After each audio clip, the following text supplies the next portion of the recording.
জেলে থেকে ভোটে জেতার কারিগর তিনি। পুরনো স্মৃতি রোমন্থন সাংসদ অর্জুন সিংয়ের।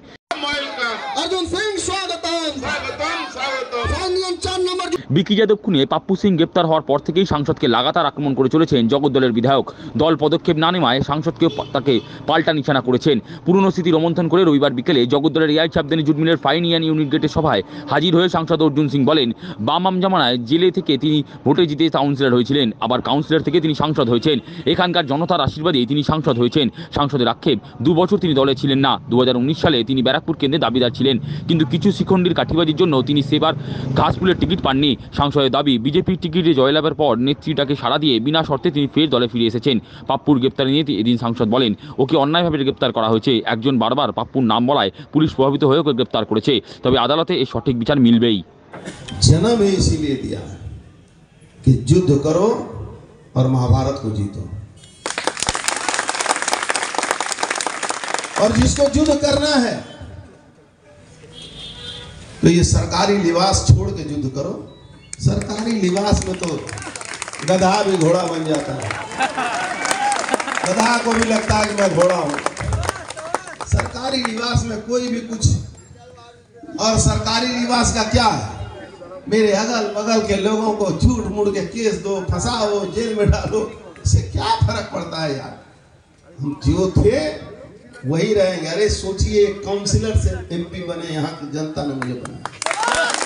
एक काउंसिलर था मैं,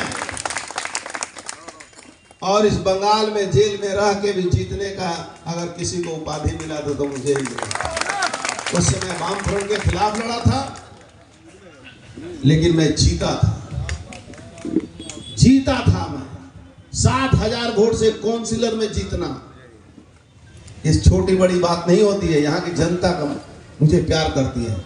हाँ, तुमसे डरती जरूर होगी, लेकिन तुमसे नहीं। ये जो कुछ लोग जो तुमको बचाने की कोशिश कर रहे हैं, जो कुछ लोग हम लोग के लोगों को परेशान करने की कोशिश कर रहे हैं, कुछ ऐसे लोग हैं, कुछ ऐसे लोगों को पेड करके रखा गया है, जो लोग मेरे साथ अगर उनका वो घूम लेते हैं तो उनको परेशान करने की कोशिश करते हैं। तो मैं लड़ाई का हर कायदा मुझे मालूम है। मैं अकेले वो जंग लड़ सकता हूं, क्योंकि लोग घर बैठे मुझे आशीर्वाद करेंगे और मैं वो जंग जीतूंगा। ममता बनर्जी जी जब से वो सीपीएम के खिलाफ लड़ाई लड़ती हैं, तब से मैं उनके साथ हूं। निश्चित रूप से मैं 2 साल नहीं था, इसलिए नहीं था कि मैं डिमांडर था यहाँ का, कि मैं यहां से चुनाव लड़ूंगा। लेकिन इसी तरह से कुछ शिखंडियों के कहने पर उस समय पार्टी दिशा भ्रमित हुई थी। लेकिन उसके बाद जिस दिन हमारी नेत्री ने हमें बुला कर कहा, सिर्फ एक फोन पर उन्होंने आदेश दिया कि तुम चले आओ, बिना किसी शर्त के, बिना किसी बात से मैं पार्टी ज्वाइन किया। लेकिन जिस तरह से यहाँ नौटंकी हो रहा है, पार्टी के जो नेतृत्व जो देते हैं, जिनको दायित्व दिया गया है, अगर वो लोग इस चीज को नहीं देखेंगे तो कौन देखेगा। तो ये जो कहा जाता है ना, ग्रुपबाजी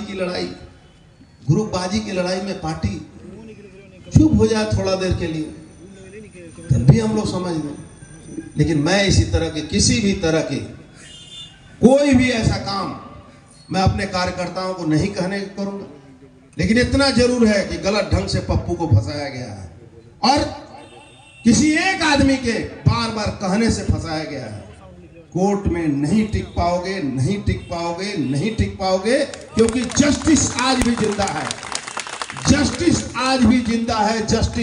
जिंदा है, और इस देश के एक गरीब आदमी, एक सबसे पिछड़ा आदमी को अगर कहीं किसी पर भरोसा होता है तो जस्टिस के ऊपर होता है, कोर्ट के ऊपर होता है, और कोर्ट से न्याय भारतवर्ष में जरूर मिलेगा। ये बात कहते हुए मैं अपना बात को विराम दूं।